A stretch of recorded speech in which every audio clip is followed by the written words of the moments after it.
Hey y'all, I'm Sunny Shell, and tonight we're going to talk about religion and government. Remember, if you're a patron, you can receive a link to join us on the show and ask your own questions.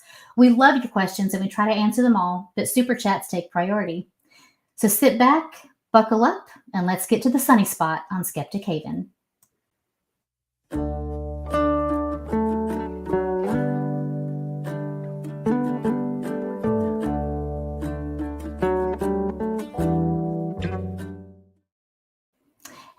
Hey everyone, I am super excited today because I've been wanting to get our guest, Andrew Seidel, on for a long time, and he has agreed, even though he has some sickness in his home, and I'm just getting over sickness, but we're still managing to do the show. So I want to thank you so much for coming on tonight. Oh, it's my pleasure. And I think that's going to be the story of the next few months for the country as everybody's fighting off sickness. So now or never. Absolutely. I've been wanting to get the COVID booster, but every time I'm just about to, I get sick again with it. So, oh my gosh, it's been awful. But we'll put that aside. I'm really, really excited to have you on here. What I was hoping to talk about, well, first of all, your books are phenomenal. And I am halfway through The Founding Myth, and I'm halfway through American Crusade. Because as I was finishing The Founding Myth, American Crusade came on, and I had to stop and listen to that. And I think it's really important for our viewers to know that you don't have to read one or the other, but it's really interesting the way the American Crusade kind of touches on some of the things from The Founding Myth. And so it's really good, I think, to know both of them.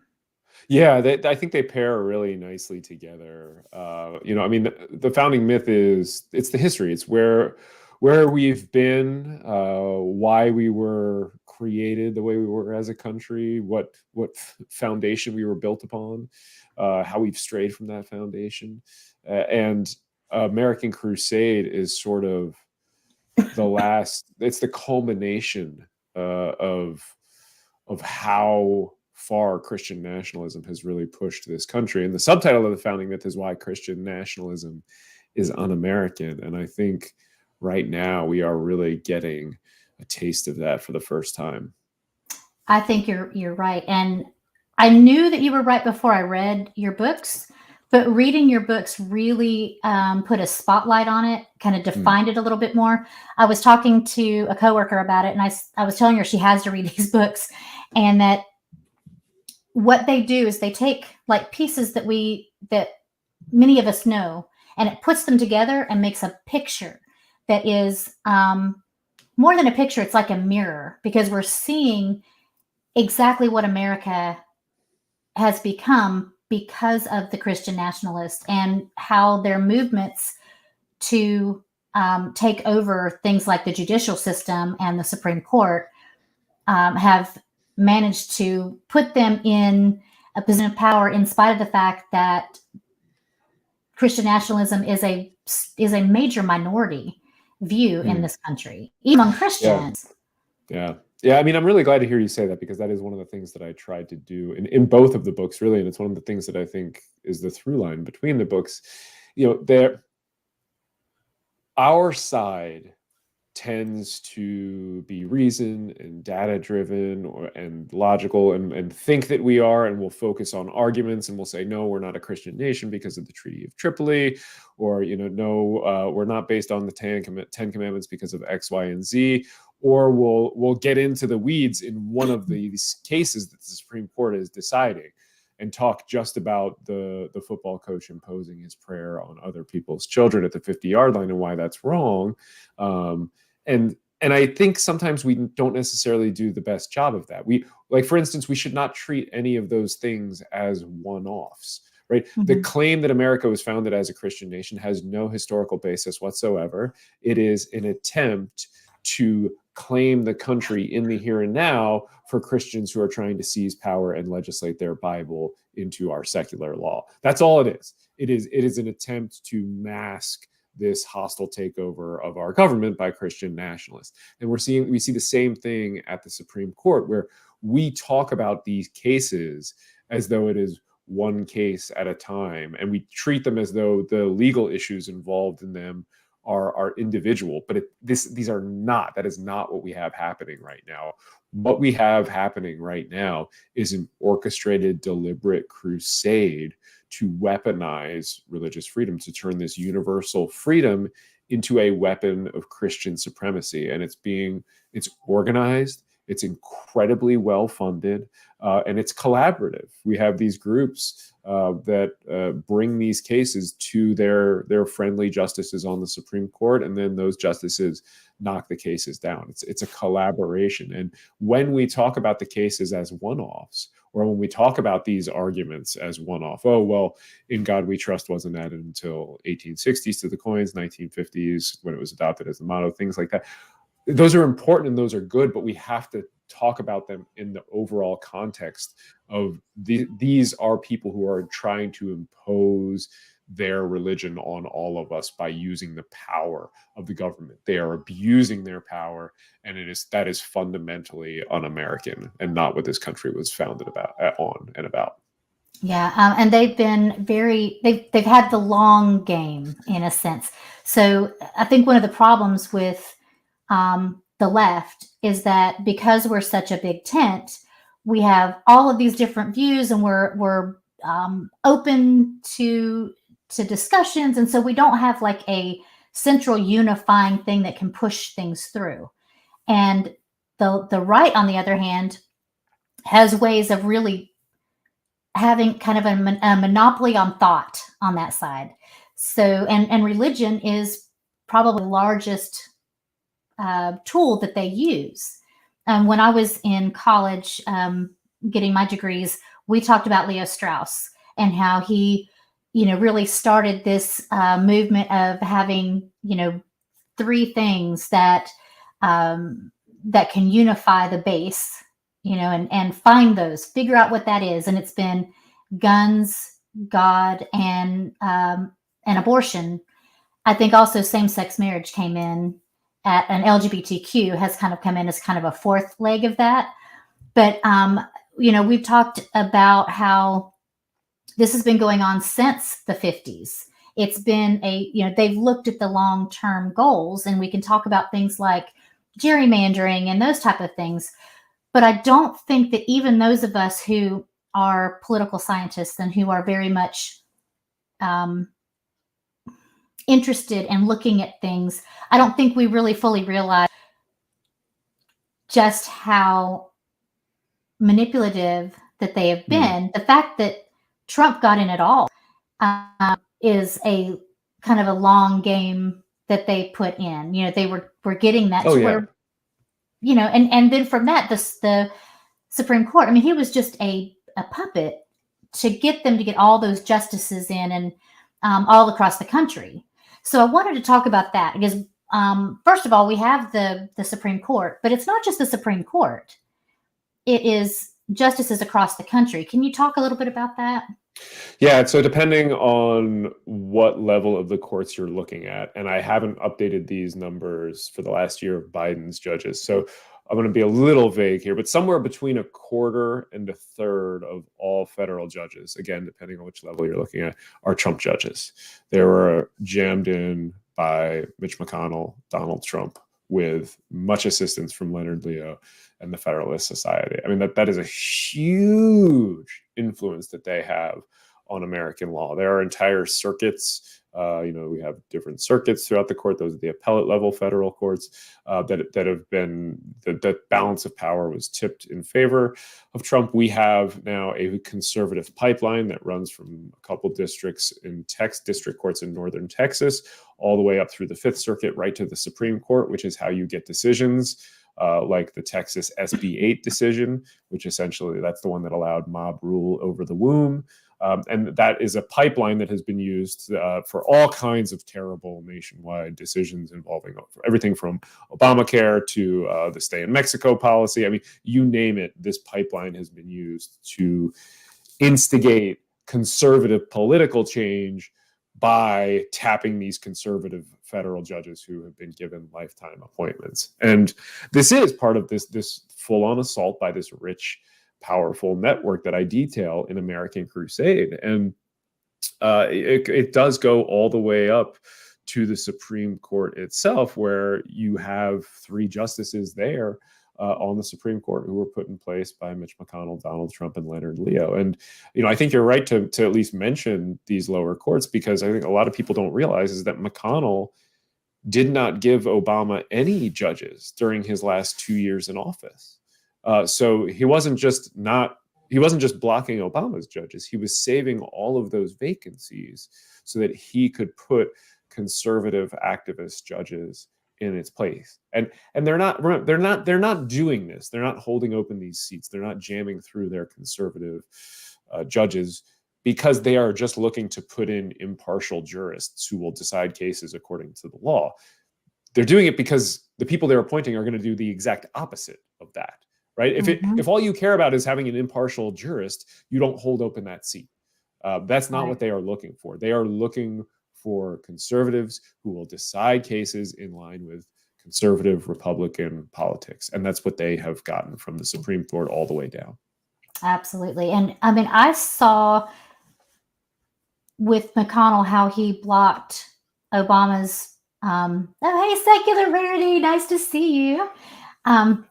Anyway, I saw whenever he blocked Obama's nominee for the Supreme Court, that to me was a major, well, it was unprecedented, absolutely unprecedented. But I didn't realize that he had been blocking the justices on the the federal courts, even before that. And that was new to me. And I think it's a lot of Americans have no clue. I think that's right. And let's be clear about what McConnell did. McConnell changed the size of the Supreme Court when it suited his political ends. And right now there's this huge debate raging, and I get into it in American Crusade about, should we add seats to the Supreme Court? Should we take them away? Things like that. It's like, Mitch McConnell did that. He changed the size of the Supreme Court for something like 460 days when it suited his political ends. And then when it suited his political ends to change it again, he knocked it from 8 back up to 9. Like, this is something that happens all the time. In fact, Congress has changed the size of the Supreme Court by statute.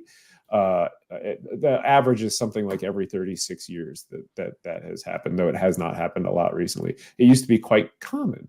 And now we treat 9 as if it's some magic number, and it's not. And we should not reward this political thievery and packing the court. And I mean, it really is. We should get into Leonard Leo a little bit, and the ideological purity that he fought for on the courts and got, because I mean, this is a 5-alarm fire that people don't realize. Every single issue that you care about, every single thing you want Congress to do, whether it's protecting abortion or saving the climate or protecting marriage equality, all of those things that you care about and that you think are important, all of those issues can be brought before the Supreme Court.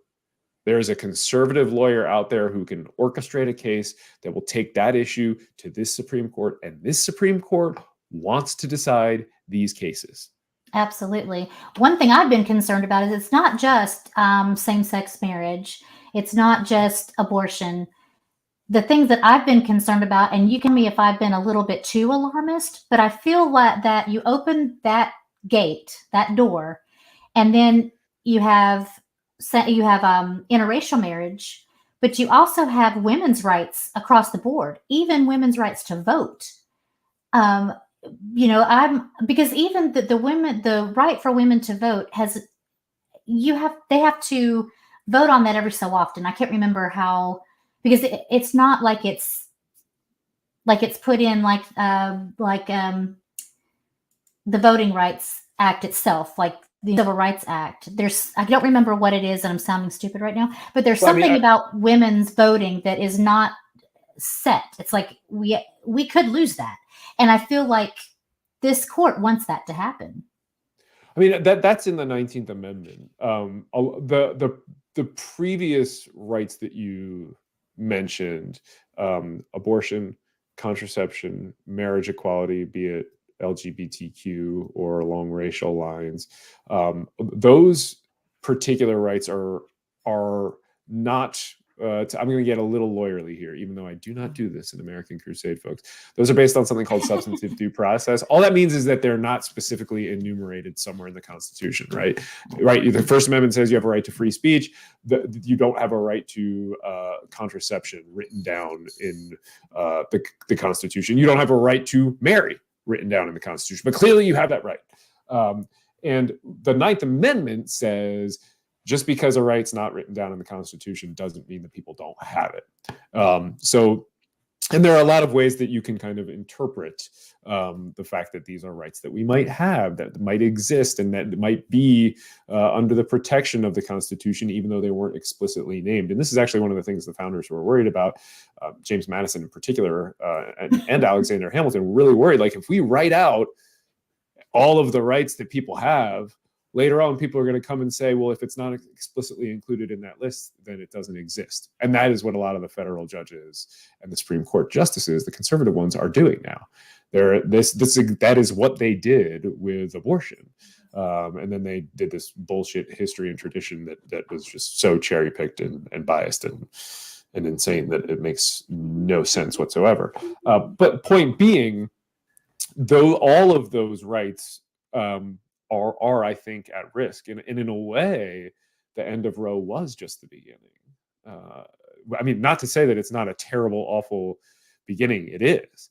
But they are coming for marriage equality. They are coming for contraception. I'm shocked that I have to defend, I made that claim a number of years ago that they're coming for contraception, and people still don't believe it. And I'm just think back to the Hobby Lobby case. They're going to take your contraception if they can. Of course they are.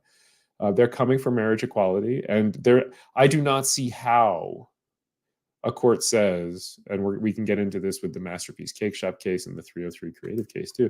I don't see how a court says it's okay to discriminate people because they're LGBTQ, but not along racial lines too. And this is also something I talk about in American Crusade quite a bit.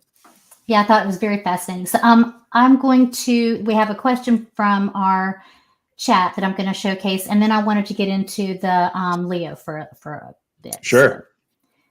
So, all right. So this is from SR. Does Andrew think the decline in public trust of the Supreme Court is overall good for the judicial branch, or is that an opening to change and fix the judiciary?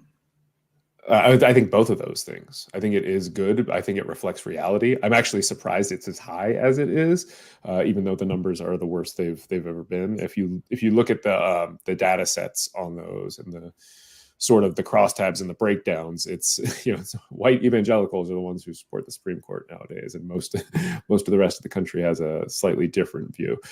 Conservatives, Republicans, of course, support it more. That there's a pretty sizable shift in terms of the people believing the court needs immediate ethical rules to bind its behavior. People thinking that the court is, as I've been putting it, drunk with power and needing a check. And look, this is how our system of government was designed, right? Everybody learned this in school. We have a system of checks and balances. You have three branches of government, right? You have the court, the legislature, and the executive. And when one of those three branches gets out of line, it's up to the other two to check it. And that is what we have right now. We have a Supreme Court that is drunk on power. They are ripping rights away from half the country. They are gutting the Voting Rights Act. They are okaying partisan gerrymandering. They're okaying racial gerrymandering. You didn't see this in the relief that came from the midterm elections, but somewhere by my calculations, something like 10 to 20 seats in the House shifted because of recent Supreme Court decisions to the Republicans. That shifts the balance of power in the House. I mean, it is truly remarkable what they are doing, and it is up to Congress and the executive, that would be Biden, to check this court. And one of the fastest, easiest ways to do that would have been to come into office and to expand that court right away, to add 4 judges, to add 7 judges, to add 10 judges. That didn't happen, and I really do believe, again, that's something that we have to see happen sometime soon. So really quickly, before we go on to Leo, that kind of raises a question for me that I have been wondering. Aside from bringing on more justices to kind of balance it out, I've been concerned that that is really the only check that can be done on the Supreme Court itself, because it feels like the Supreme Court, and I think oh, who is it? Not Kennedy. Anyway, one of them had basically said that there is no one who can oversee. There's no one beyond the Supreme Court. I mean, one of them actually said that recently. I don't remember who it was right now. Well, I mean, there's head. not. Yeah. So I mean, there's not. You know, we've seen the government pass this law recently, legislation recently on same-sex marriage, which basically says, from what I understand, is that it doesn't say that every state has to necessarily recognize it, but or not every state has to. Every state doesn't have to allow it, but states have to recognize marriages that you. exist in other states. Yeah, exactly. It is a little confusing for people, and I think it's not what everybody was hoping, but really it is the extent of the power that Congress has, because the Congress cannot force states to do something. This is going to be a shock to a lot of people, actually, but that is not a power that Congress has. It can't tell states you have to recognize all same-sex marriages under our system right now, but they can do other things along these lines. And the Supreme Court could, of course, recognize, as it did, that is a constitutional right. That's different than Congress doing something by statute that forces the states to. It's confusing and silly, and with this Supreme Court, it kind of doesn't matter, because, again, well, finish asking your question. Sorry. Well, you're right along with where I'm going, because my question is, with any legislation that gets passed, it seems to me that this massively concerted effort to undermine our religious freedoms and other freedoms can come up with some type of a lawsuit that will make its way up to the Supreme Court. Absolutely. That will effectively decimate whatever legislation is passed. Yes. Yes, and so I am correct in that. Yes, I mean this is my point, and this is one of the things that I really try to explain to people in American Crusade, is when I say that this court wants to take these cases. I mean, if you read the last 10 years of religious freedom cases in front of the Supreme Court, the one thing that becomes clear is that they will do anything to take these cases because they want to weaponize religious freedom. They are desperate to hand conservative white Christians in this country a weapon, a tool to impose their religion on everybody else, a tool to preserve the privilege and status that they've had for these many decades. And they are doing that by warping and torturing our understanding of the First Amendment, the religious freedom under the First Amendment. Never in our history has it been a license to discriminate or a license to harm other people. And that is what they are changing. They are shifting that on its head. Never before have we seen it being used that way, but that is what we have now because of this Supreme Court and because of these cases. And when you look at the cases not as one-offs, but as an orchestrated campaign, as a crusade, several things become very clear. Not only that they're trying to reach these decisions and reverse engineer them, but that they are willing to abandon facts and reality, just ignore facts and reality to get to those decisions. If you want a really good example of that, go look at the Coach case that we saw from this past term that the Supreme Court decided in June, where the lower courts warned that the Crusaders in that case were spinning a, quote, deceitful narrative of the facts. And the Crusader, hearing that from a judge, should have run and hid and worried about ethics rule violations and all kinds of things, instead appealed to the Supreme Court. And this Supreme Court adopted that deceitful narrative as the true story. I mean, we're talking alternative facts here. We're talking things out of like Fox News. And so you have the court ignoring facts to get to decisions, nor ignoring procedure, completely ignoring procedure. We have something, ours is an adversarial system, right? Where two sides argue their sides of the case to reach it. In one of the cases, both sides agreed on the outcome of it because it was taxpayer money flowing to a ministry meant to convert children. And both sides agreed that ministry should get taxpayer funds. The state of Missouri agreed that ministry should get taxpayer funds.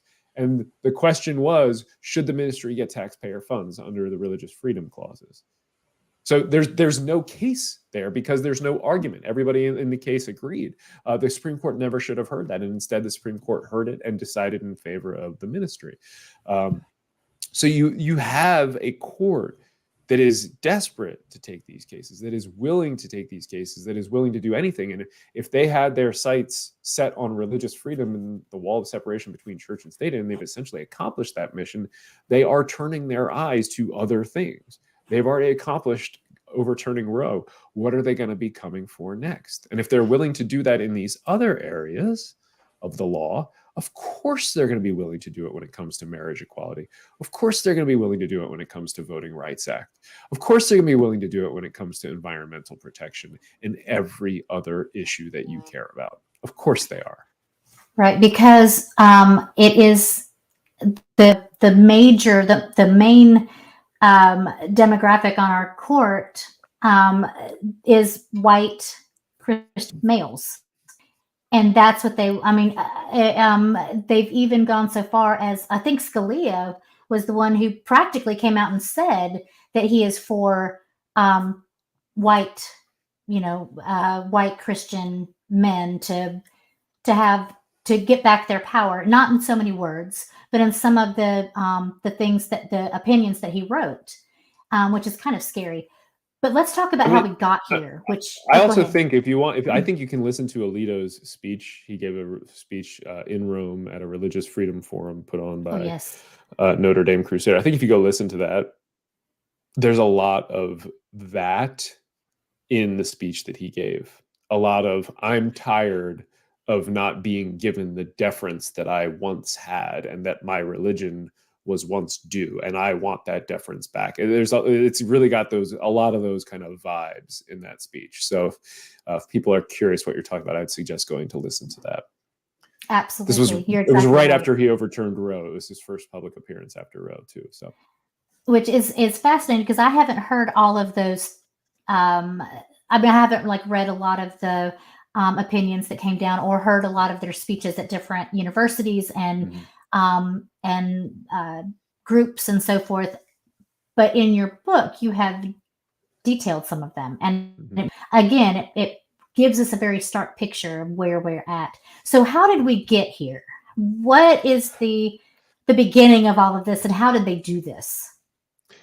Yeah, I mean, they really sought to capture the federal courts, to take over the federal courts. And I mean, I think the thing that people really need to understand right now is that the justices, the conservative justices on our Supreme Court, are not impartial jurists that are carefully working to determine the meaning of a constitutional provision without bias, right?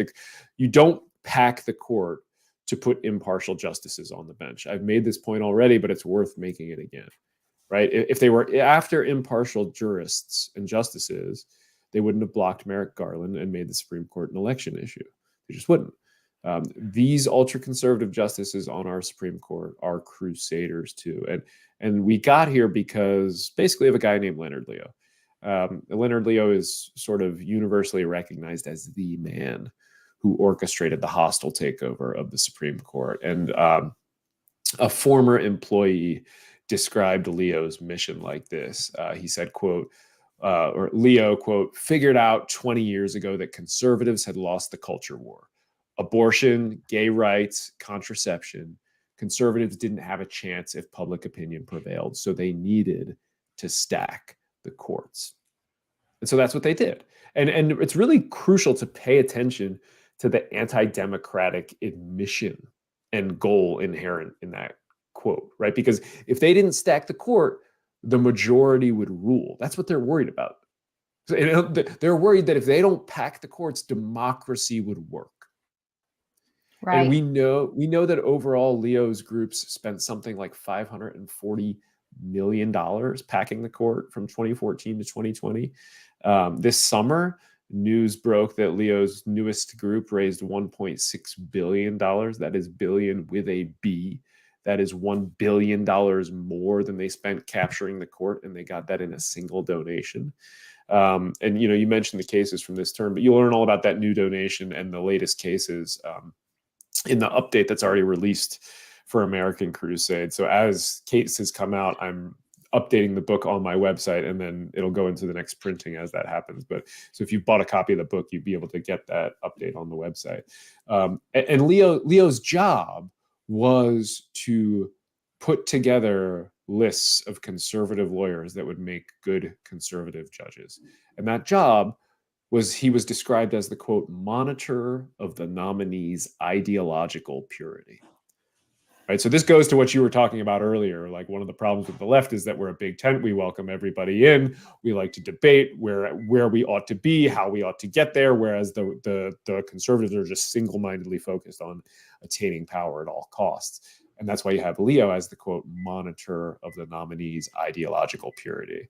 And all told, we know that Leo is responsible for the confirmation on the Supreme Court of John Roberts, Sam Alito, Neil Gorsuch, Brett Kavanaugh, and Amy Coney Barrett. So that's 5 votes on the Supreme Court. Justice Thomas is an old friend of his. All 6 of them are or were members of the Federalist Society. There's actually a video from just a little while ago of Leo and Thomas yucking it up, laughing together on a Federalist Society stage, joking about how Leo is the 3rd most powerful man in America. And so, I mean, that's 6 votes on the Supreme Court.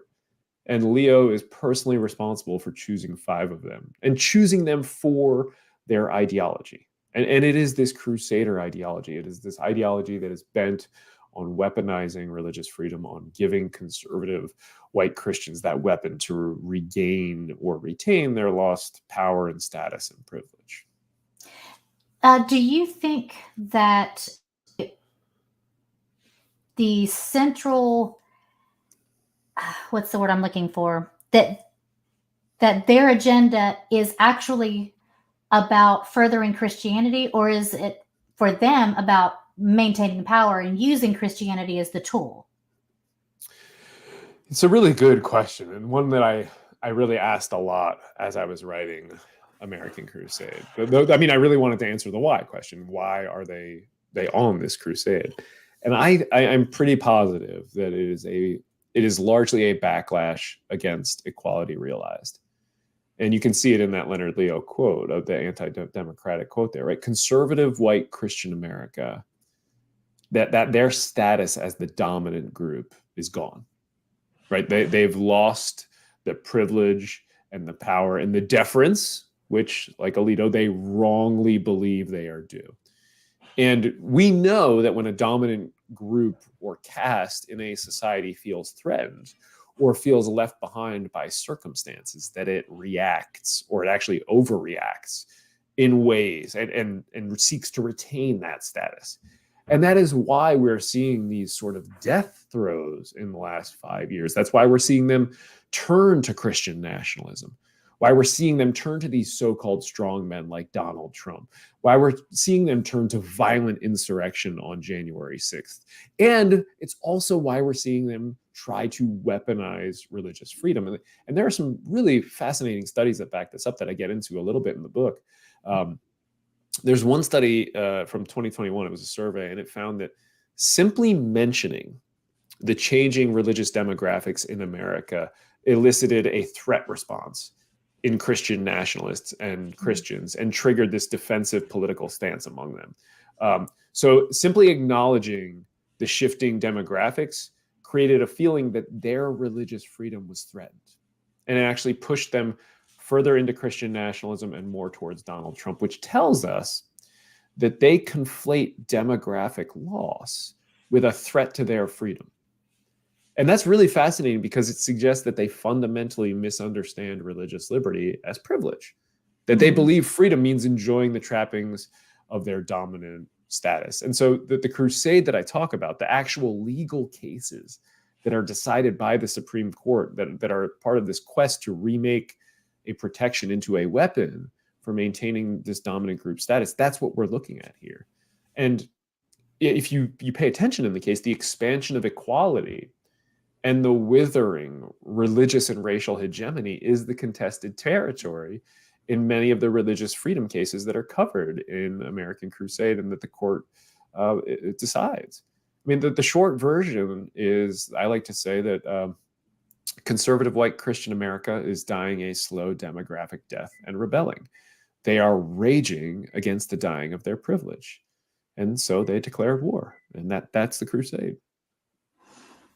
And the danger is that we've seen throughout history that democracy dies with a powerful minority. And if we're not careful, it can literally die. And those of us who are on the left, the liberal camp, if you will end up being the silent majority, the ones out of power, even though we are the majority. And that can be very dangerous. So we do have a couple questions I want to get to really quickly. Yeah, sure. The first one is Sage, Ohio. Andrew, should there be one Supreme Court justice for each federal district? I think that's quite interesting. So there's, I believe, Sage, I'm gonna take your question to mean circuit, not district, because there's way too many districts. Though I'd actually be okay with that. But typically the line is, well, there's 13 circuit courts, so there should be 13 Supreme Court justices. And there's some historical rationale to this. One justice is responsible typically for each circuit, historically speaking. In fact, the term circuit comes from the fact that the circuit court judges actually used to ride the circuit. Back in the day, they used to ride around and hit different courtrooms all over their circuit, which, so for instance, the Fifth Circuit is Louisiana, Mississippi, and Texas. So imagine having to ride all that and decide that. Obviously, now people come to the judges. This is just an artifact of language. Anyway, that is one thing that people talk about quite a bit, that we should have 13 justices because we have 13 circuits. And I understand the appeal of approaching this debate from that standpoint. I think it's wrong to approach it from that standpoint, because that suggests that the only thing we have happening here is a court that is overworked or understaffed. And that's not the problem that we have. We have a court that was packed, a court that was captured. There was a hostile takeover of the Supreme Court was orchestrated by a small conservative political minority. And now those justices are not deciding cases based on the law or even the facts, but deciding based on political whim and fancy. And if we talk about this as just an administrative problem, or it's just we're trying to rebalance the workload of the court, first of all, we're handing the people who packed the court a weapon to add more of their folks to it. And second of all, that's not what we are trying to do. We are trying to check a court that is drunk, out of control, that has been packed. We have to approach this entire debate from the fact that this is a court that has already been packed.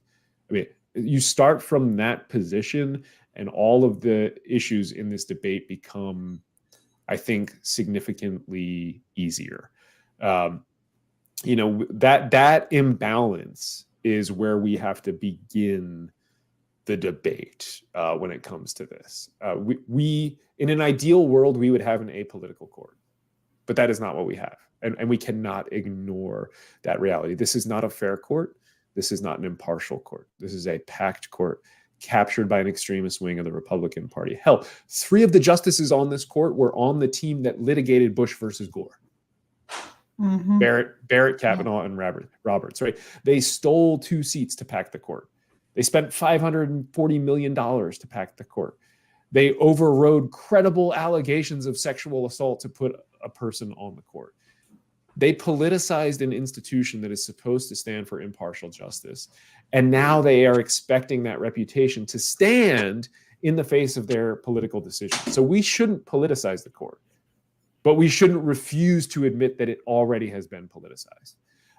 So obviously I have a lot of thoughts about this. I'm getting on my soapbox. I can tell I'm climbing higher and higher.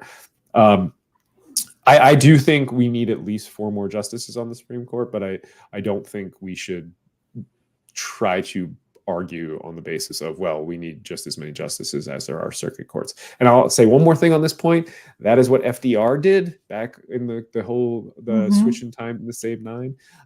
And that was part of why he fell down a little bit. It was a stumble in his attempt to check a court that was similarly out of control. Yeah, but now when the New Deal was going through, just the threat of putting on more justices was enough to get that New Deal, or at least key components, not all of it. I don't think people realized how much was stripped away from the New Deal legislation.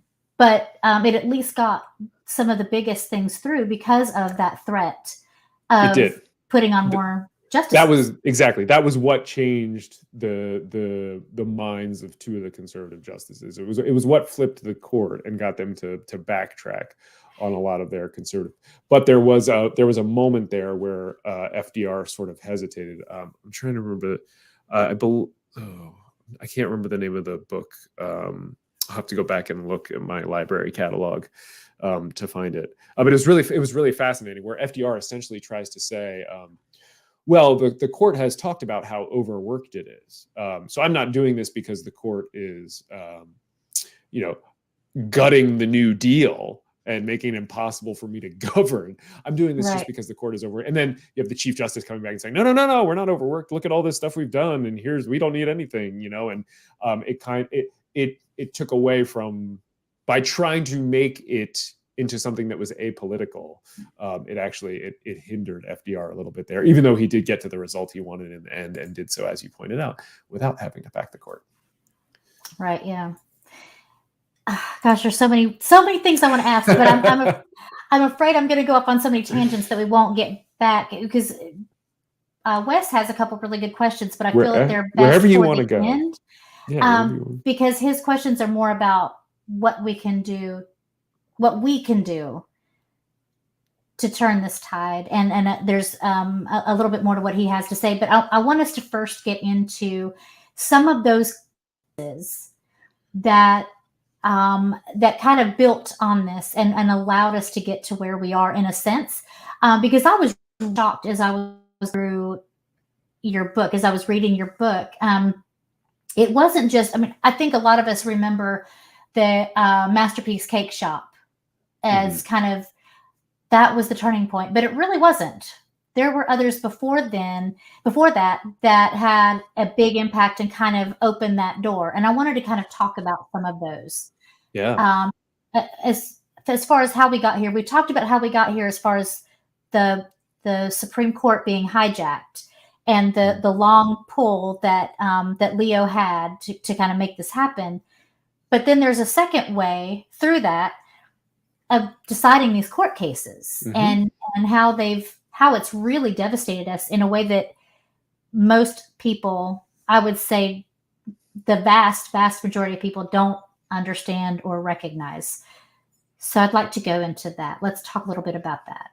Sure. I date the crusade. You can. It really has its roots in Brown versus Board of Education and the rise of the religious right and the moral majority and school choice and choosing abortion as their wedge issue, because sounding like the racists they were was no longer working politically. But when the Supreme Court got involved, and when the Supreme Court signaled that the start of the crusade, really the push to warp the legal definition of religious freedom, that really happens in 2010 in an opinion involving a cross in the Mojave Desert.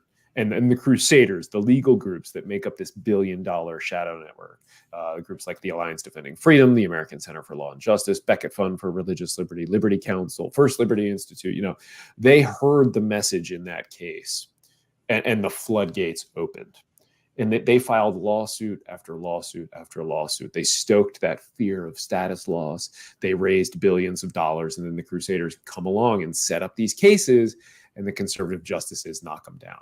And then that accelerates once Trump took over. And so it looks something like this. In 2011, the court allowed a voucher program to send taxpayer funds to religious schools by denying citizens the ability to challenge that program in court. In 2012, it said that religious organizations can legally discriminate when hiring clergy and then weaponize that against employees who have no religious duties. In 2014, it said that religious freedom can override the rights of other citizens. That's 5-4 Hobby Lobby decision. And then it upheld Christian-only prayers that the town of Greece had imposed on its citizens. In 2017, the court forced taxpayers to fund a Lutheran children's ministry and church. In 2018, it rediscovered this really potent argument, hostility towards religion. And it used that to let a business owner violate civil rights laws and discriminate against protected classes of people. And that is the Masterpiece Cake Shop case. That's what really happened in that case. That same year, after bemoaning hostility towards Christians, in that case, it upheld Donald Trump's Muslim ban.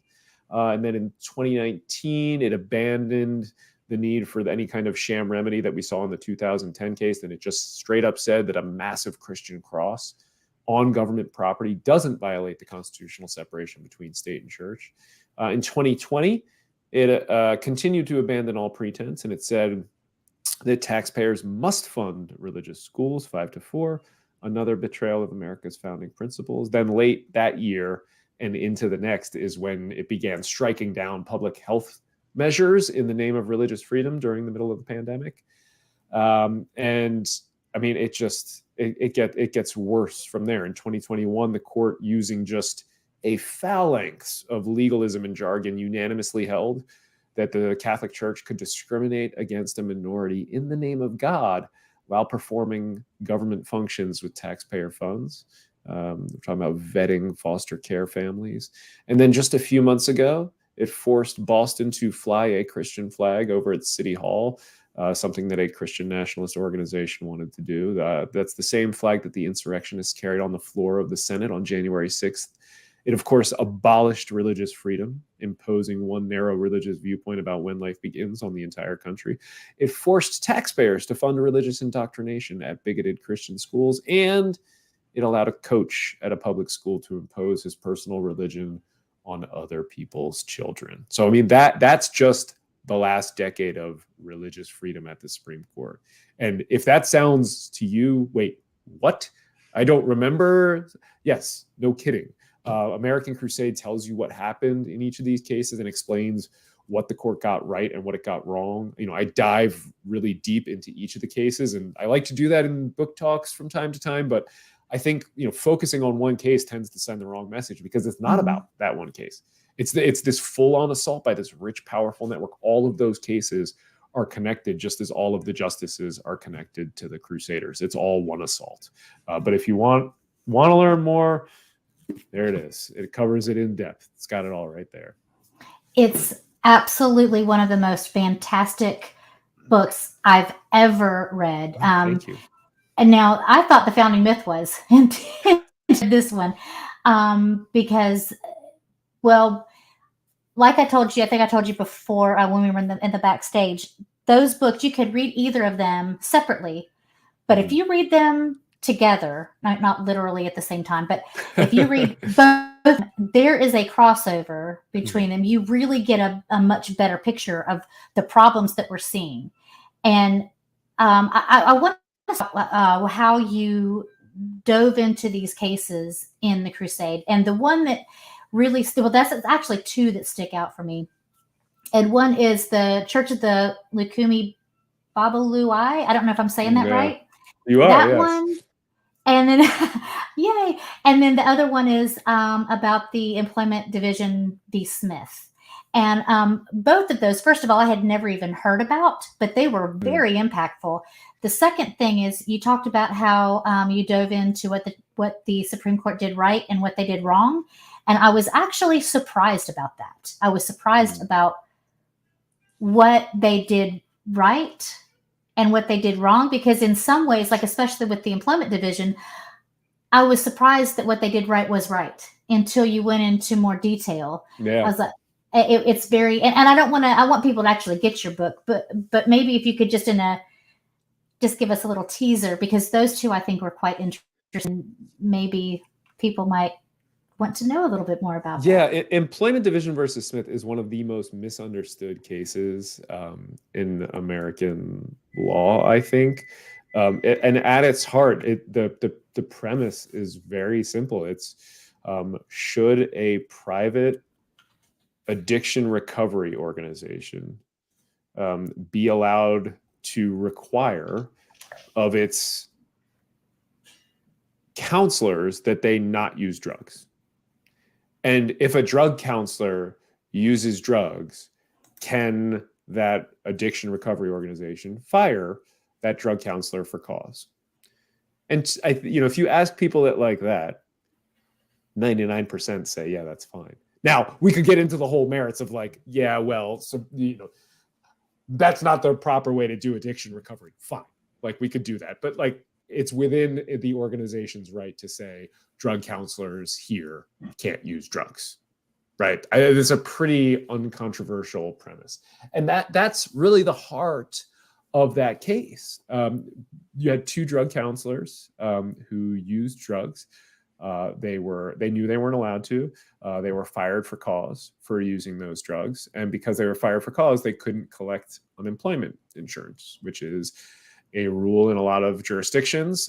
It's draconian, in my opinion, but it is a rule that exists. It's draconian because of Republicans and their fear of, welfare queens and all kinds of bullshit like that. But that's the rule that exists. And there were so many other outside factors that were swirling around this case.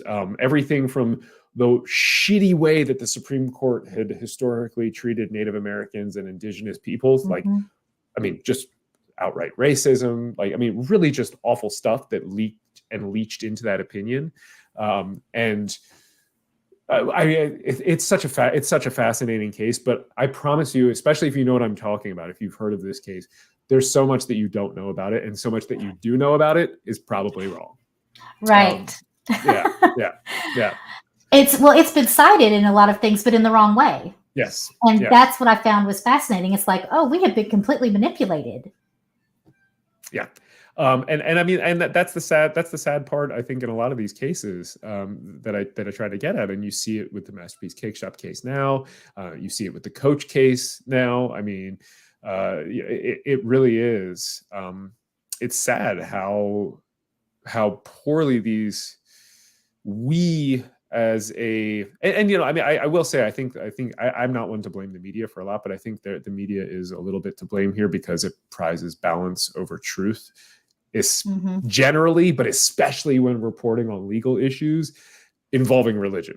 Not necessarily on other legal issues, but when you get to religion, like the balance that they try to strike is quite shocking sometimes. Just ignoring truth, and you saw that in the Coach case in particular this past term. But you saw it in the Smith case.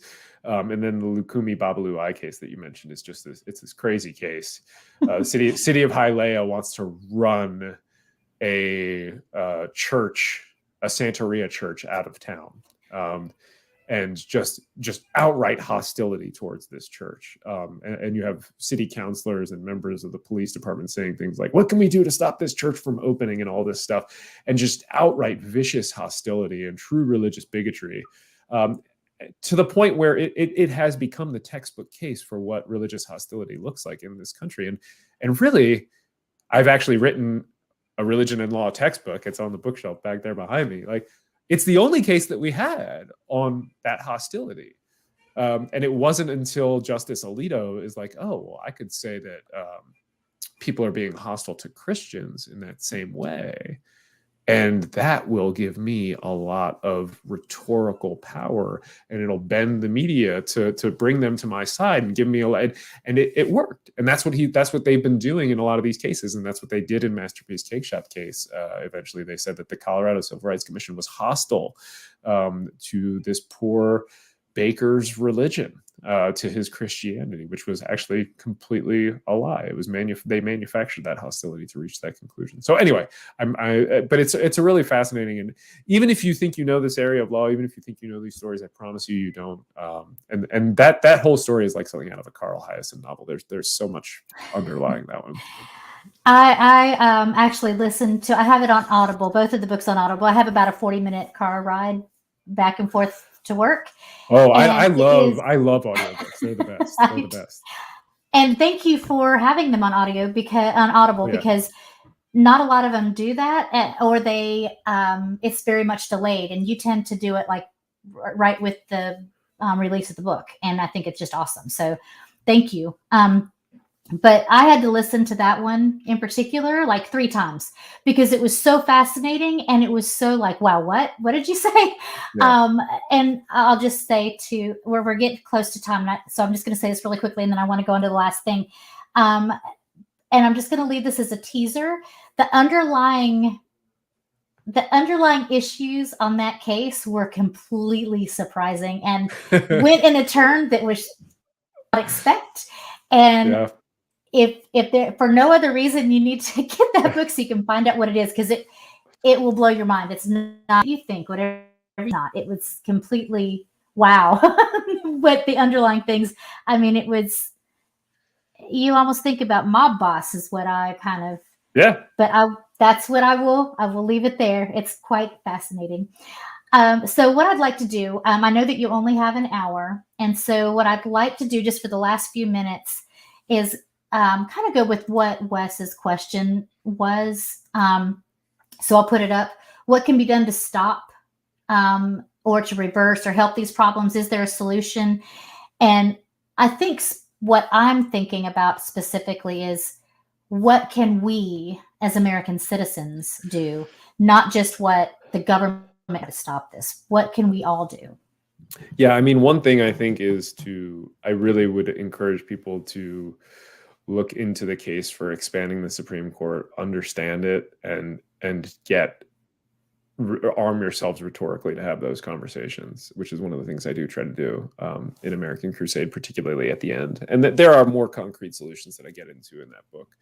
But one of the things that I think is absolutely crucial, and you mentioned this earlier, none of the solutions at our disposal right now, not a single one of them, is quick or easy. And I think that is the number one thing that you need to get used to. The Crusaders played a very long game, which is what you mentioned. They captured the highest court. That court is now drunk with power. We have to expect a very long fight to win and to heal the damage that they are causing. I think shattering the myth that the judicial system will fix this for us is a big step in the right direction. The fact of the matter is that there is no silver bullet for our side. Above all, we have to organize and message in ways that build power. And that is what American Crusade aims to do. That's what I do every single day at Americans United for Separation of Church and State. That's what AU, the Americans United, has been doing every single day for 75 years. If you really want to get into the fight, go to au.org. You can fight to realize the aspirational ideals of freedom, equality, and democracy that are in our Constitution. We need your help now more than ever. And if AU is not your cup of tea, join up with one of the other secular organizations that are fighting for this: American Atheists, American Humanist Association, FFRF. It really is important to join these fights and to arm yourselves with, especially going into the holidays where you're going to probably see some of your conservative family, with the ways to have these arguments. And that's what I've always tried to do in both my books. I think people need to set their expectations at a realistic level that we have a very long fight ahead of us. Yeah, I think you're absolutely right. You had said that they've, and we both talked about how they did the long game, and it's not just with the Supreme Court. Kind of to get to that point, yeah, they also had the other prongs of like gerrymandering and getting local, really focusing on the local elections. And there's so many different things that when you really start looking at it, that's why there's no silver bullet, and it will take us a long time. I think personally that the first thing that we can do, besides supporting organizations like the two that I know you have worked with, you may have worked for more, but the ones that I know, FFRF and UA, is voting. We need to vote, and we need to vote on the local level, not just the presidential elections or whatever. We need to vote on the local level, all the way from a school board on up, and talk to people. What you said, having those conversations and knowing how to conversations. So that's kind of my little soapbox. And I agree with that soapbox entirely. And the one other thing I'll add to that is if you have made it this far in this conversation with us, you also ought to be probably running for office. And I know I say that to a lot of people, and I get looks back that say, I can't do that. I don't know anything about running for office, or I'm not qualified. To which I would point at Marjorie Taylor Greene. I was just thinking that same thing. Boebert. Like, I promise you, I know that's scary, but first of all, something like 2/3 of the offices that people run for, they run unopposed. Yeah. So go vote, run for office, and arm yourselves with the knowledge to fight back and expect a long fight. And 9 times out of 10, the ones that are running unopposed are the Republicans. Yes. Yeah, it's a lot. It's shockingly a lot. Yeah, it is a lot.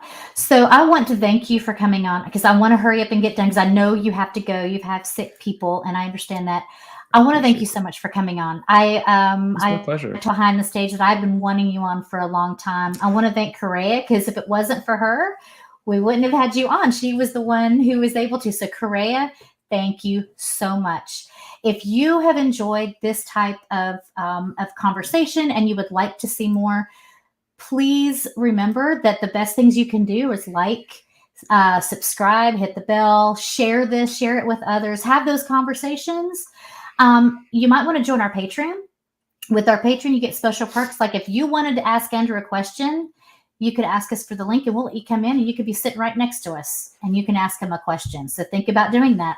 I want to say, name our current patrons: Michael Wiseman, Kathy Cotton, Cindy Plaza, Deborah Grace, Aaron Colson, Phil Calderon, myself, and our newest patrons, Shannon Gray, Dan D, and Deneen Murphy. So thank you to them. Thank you to Wes, Phil, and Kat, our producers, Wes, Raymond, Ellie, and Correa. And remember, we have other shows: Secular Soapbox, Women Atheist Unload, Global Atheist, and The Bible Says What. So in the meantime, first of all, we will have Andrew on. We've already talked about having him on in the new year. So be looking for that. And until then, remember to always think critically. Good night, everybody.